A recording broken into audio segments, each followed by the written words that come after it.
ஓம் சரவண பவ. மிக அற்புதமான ஒரு விரதம் இந்த மாதத்திலே வருகின்றது. நாம் அனைவரும் கடைபிடிக்க வேண்டிய ஒரு நல்ல விரதம். அத்தனை சிறப்பு பெற்ற நாளில் வருகின்றது. என்ன அந்த நாளின் சிறப்பு என்றால், தமிழ் மாதங்களில் 12வதாக வரக்கூடிய பங்குனி மாதமும், நட்சத்திரங்களில் 12வதாக வரக்கூடிய உத்திரம் நட்சத்திரமும் இணைந்து, பௌர்ணமி திதியோடு இணைந்து வரக்கூடியதுதான் பங்குனி உத்திரம். மிக சிறப்பு பெற்ற நாளாகும். குலதெய்வத்தை வழிபடக்கூடிய நாளாகவும் இந்த நாள் விளங்குகின்றது. இறைவன் பலரின் திருமணங்கள் நடைபெற்றதாக புராணங்கள் கூறுகின்றன.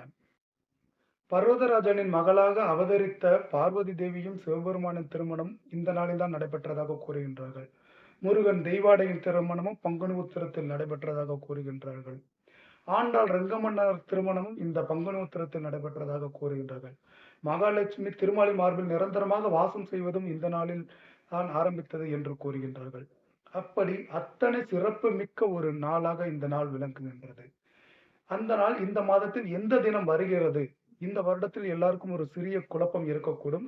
ஏனென்றால் மார்ச் 24ஆம் தேதி அன்றே உத்திரம் நட்சத்திரம் காலையில் 8:45 மணிக்கு ஆரம்பித்து விடுகின்றது.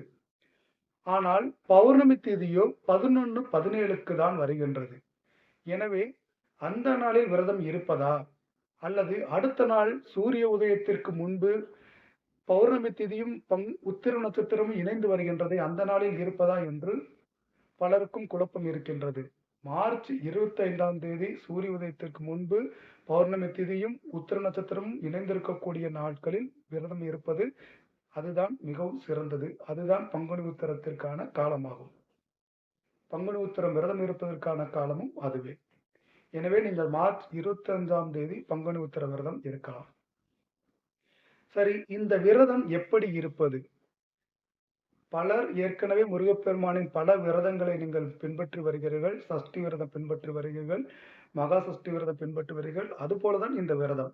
இருந்தாலும் இந்த விரதத்தை புதிதாக தொடங்க வேண்டும் என்று ஆர்வம் இருப்பவர்கள், கல்யாணத்திற்காக திருமணம் நடைபெற வேண்டும் என்று பிரார்த்தித்து புதிதாக இருப்பவர்களுக்காக ஒரு முறை கூறுகின்றேன்.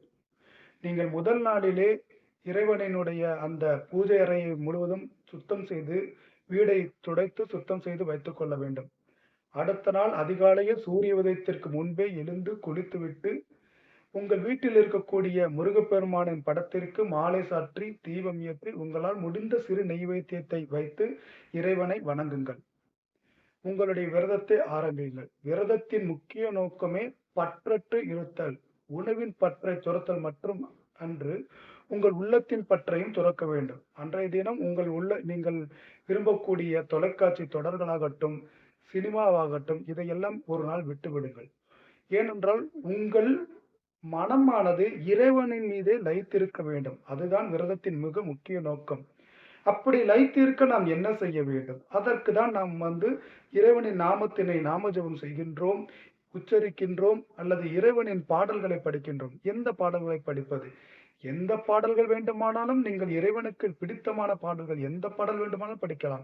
கந்த சஷ்டி கவசம், கந்த குரு கவசம், கந்தர் அலங்காரம், கந்தர் அனுபூதி, இப்படி எந்த பாடல்களை வேண்டுமானாலும் படிக்கலாம். வேல்மாறல் படிக்கலாம், திருப்புகழ் படிக்கலாம். திருப்புகழில் உங்களுக்கு எந்த வேண்டுதலுக்காக இருக்கிறீர்களோ அந்த வேண்டுதலுக்கான திருப்புகளையும் படிக்கலாம். திருமணம் நடைபெற வேண்டும் என்று நினைப்பவர்கள் விரல் மாறனைந்து எனும் திருப்புகளை படியுங்கள்.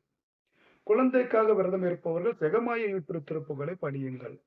வீடு கட்ட வேண்டும் என்ற விருப்பம் உள்ளவர்கள் அண்டர்பதி குடியேற படியுங்கள். உங்களுக்கு எந்த மாதிரியான விருப்பங்கள் உள்ளதோ அந்த மாதிரியான திருப்புகளை தேர்ந்தெடுத்து படிக்கலாம். இப்படி எதையுமே என்னால் படிக்க முடியவில்லை, நான் அலுவலகத்தில் இருக்கின்றேன், வேலை செய்கின்றேன் என்றாலும் நீங்கள் வேலை செய்து கொண்டிருக்கும் பொழுது ஓம் சரவணபவா என்று உங்கள் உள்ளத்திலே, உங்கள் மனத்திலே நீங்கள் சொல்லிக்கொண்டே உங்கள் வேலையை செய்யுங்கள். தேவையற்ற கவலை, பயம் எதுவாக இருந்தாலும் அந்த தினத்தில் இறைவனுடைய திருப்பாதத்தில் ஒப்படைத்துவிட்டு உங்களுடைய விரதத்தினை நீங்கள் இறைவனை நினைத்து தொடருங்கள். மாலையில் நீங்கள் இப்படி இந்த விரதம் இருக்கும் பொழுது உணவு உண்ணாமல் விரதம் இருப்பது சிறப்பு. ஆனால் உடல் ஆரோக்கியத்தினை பொறுத்துதான் நீங்கள் விரதம் இருக்க வேண்டும். சிலருக்கு மருத்துவ ஆலோசனைப்படி உணவை எடுத்துக்கொள்ள வேண்டியது அவசியம். அவர்கள் மிக எளிதாக சீரணமாகக்கூடிய உணவுகளை எடுத்துக்கொள்ளலாம். தேவையற்ற காரசாரமான மசாலா இல்லாத உணவுகளாக எடுத்துக்கொள்ளுங்கள். சிலர் பழங்களை எடுத்துக்கொண்டு விரதம் இருப்பார்கள். சிலர் பாலை அருந்தி கூட விரதம் இருக்கலாம். அதற்காக கடும் பத்தியமாக நாம் இப்படி உணவு உண்ணாமல் விரதம் இருந்து நம் உடல் நலத்தை தீங்கு விளைவிக்கும்படி எதுவும் நம்ம செய்துவிடக்கூடாது. இந்த விரதத்தை முடித்துக் கொள்வதற்கு மாலையில் நீங்கள் சென்று அருகில் இருக்கக்கூடிய கோவிலுக்கு சென்றோ அல்லது உங்கள் வீட்டிலோ கூட நீங்கள் விரதத்தை அதே போன்றும் நீங்கள் முடித்துக் கொள்ளலாம். எவ்வாறு என்றால், இறைவனுக்கு மாலையில் மலர்கள் சாத்தி உங்களால் முடிந்த நெய்வேத்தியத்தினை செய்து தீபம் ஏற்றி முருகப்பெருமான் முன்பு அமர்ந்து அவருக்கு பிடித்த பாடல்களை படித்து உங்களுடைய பிரார்த்தனையை நீங்கள் அவரிடம் கூறி உங்கள் வேண்டுதலை நிறைவேற்றி வேண்டும் என்று பிரார்த்தித்துவிட்டு நீங்கள் உணவருந்த தொடங்கலாம். அற்புதமாக இந்த அற்புதமான பல சிறப்புகள் அமைந்திருக்கக்கூடிய இந்த திருநாளில் நீங்கள் விரதம் இருந்து உங்களுடைய வேண்டுதல் நிறைவேற வேண்டும் என்று நான் இறைவனை பிரார்த்தித்துக் கொள்கின்றேன். அறிவோம் அனைத்தும் சேனலில் இருக்கக்கூடிய அனைவருடைய வேண்டுதலும் நிறைவேற வேண்டும் என்று நான் இந்த நேரத்தில் பிரார்த்தித்துக் கொள்கின்றேன். நன்றி, வணக்கம்.